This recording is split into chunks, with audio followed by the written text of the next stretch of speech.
Isn't it tough? Being a leader, you've got to lead by example. And in times of uncertainties, your people look up to you for moral support and perhaps they also expect your guidance. While inside, you, like every normal human being, have your own worries and anxieties. And yet you have to show up as a leader. It can feel so isolating. I know your pain. 4 years ago, I launched my business unprepared for how it would impact my mental health. Every day was survival. I was super stressed out and I was beating myself up too.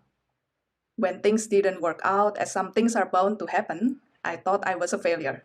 I felt so alone in my struggle and worried that my depression would come back anytime.